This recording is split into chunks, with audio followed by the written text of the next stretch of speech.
illegally parked in the staff lot because I'm late going to pick up the kids. But I got to cut a voiceover, so what's the guy going to do? Swart Atomic Space Tone. Making crackling sounds. What is going on? Let's find out.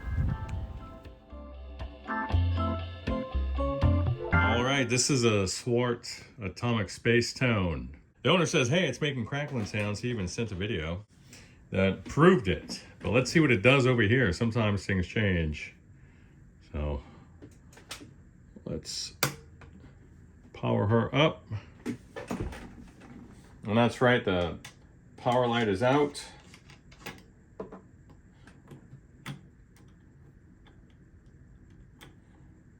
I'll get that after.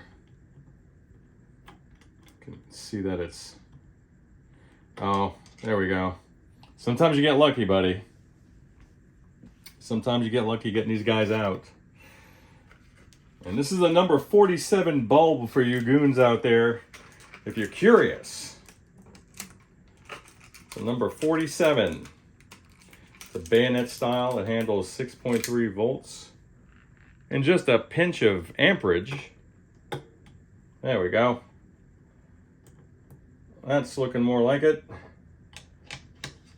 Beautiful violet jewel lens on her.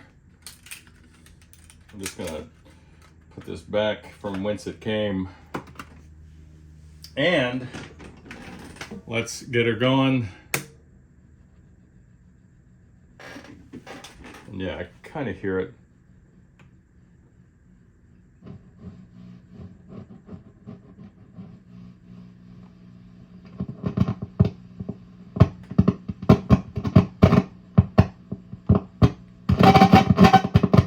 Sounds like a microphonic power tube.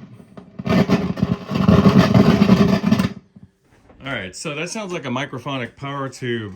You'll notice that I turned the reverb control up and the noise was not reverberating.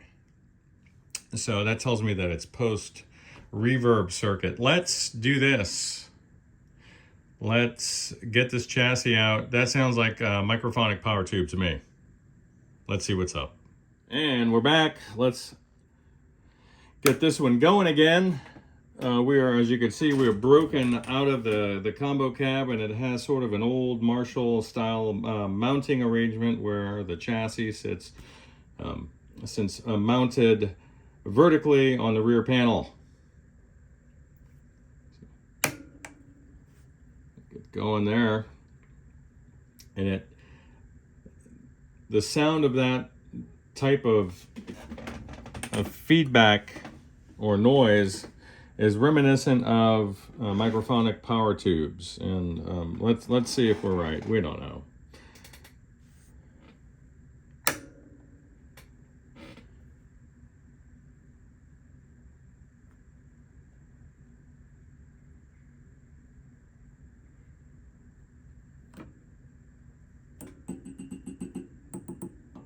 This guy right here is very, very noisy.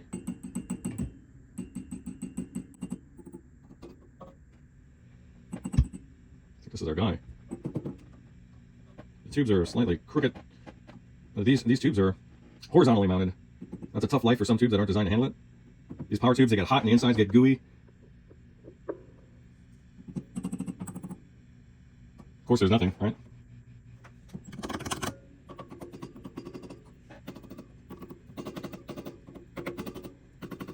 This guy's noisy. Little pop. 1287 is noisy.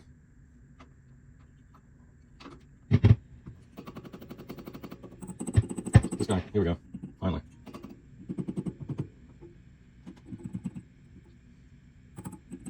This power tube is very microphonic. It's not exactly presenting issues at the moment.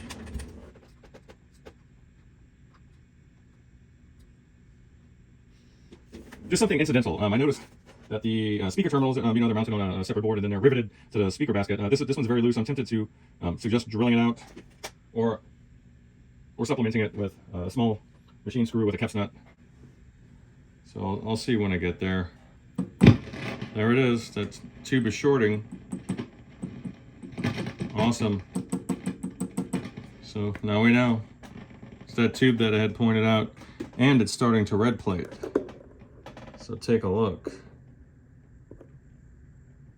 So let's get this guy out of there.